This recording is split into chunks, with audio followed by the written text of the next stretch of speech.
I was one of those girls who dreamed about her marriage and planned it from a very young age. I started writing letters to my future husband when I was 9.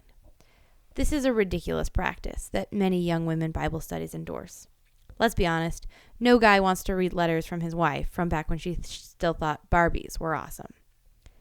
Anyways, I came from a conservative Christian homeschooling background and was indirectly taught that marriage was the epitome of joy.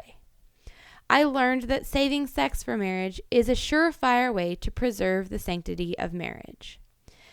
My dad had an affair when I was 11, and my perspective on this changed. My parents went through unbelievable amounts of therapy to save their marriage, and then changed their tune so their children would be better prepared. The new mantra regarding marriage went something like this: marriage is hard, but brings joy.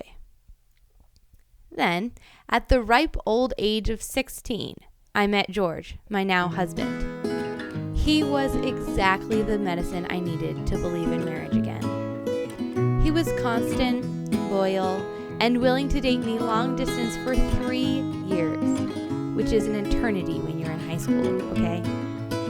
He was willing to support my illogical belief that if I saved sex for within my marriage, my husband would do the same down the road and not cheat on me like my dad cheated on my mom.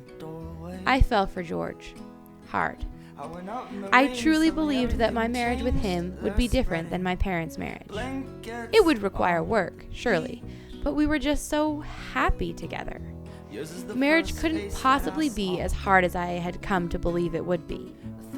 I was certain I would always just be so crazy in love with George. We got engaged at 19. As I started to believe that my marriage would be happy and fun, this perception was reinforced by my social media.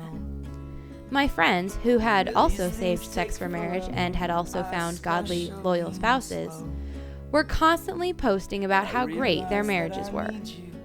I was bombarded with cutesy statuses about wonderful men who buy their wives flowers and unclogged the drains with a smile. My Instagram was peppered with lovebird posters and coordinating romantic pillowcases.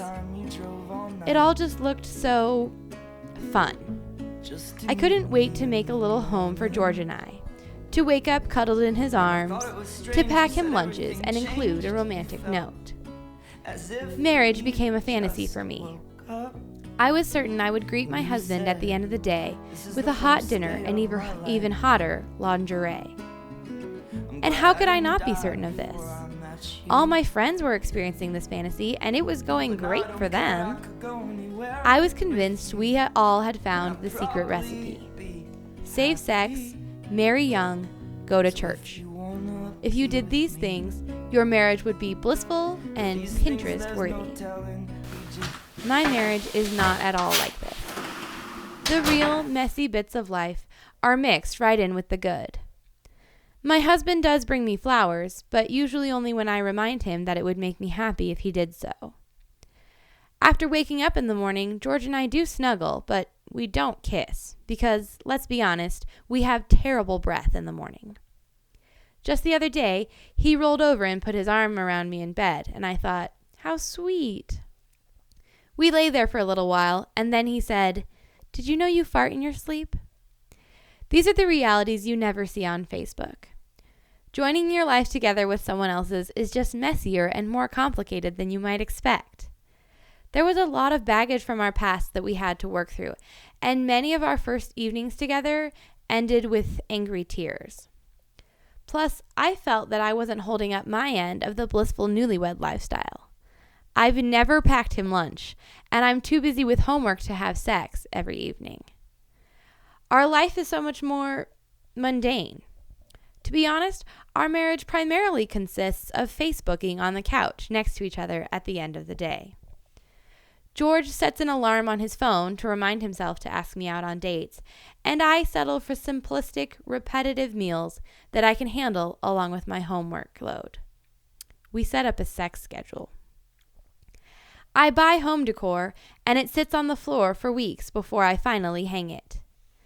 Together, George and I worked through some of our unhealthy tendencies, and then we discovered new ones we didn't know we had. We muscled our way from idealistic to realistic. And I learned there is no secret recipe. No matter how you slice it, marriage takes work. My lifestyle is not automatically more conducive to a happy marriage than anyone else's. But at the end of the day, I am happy.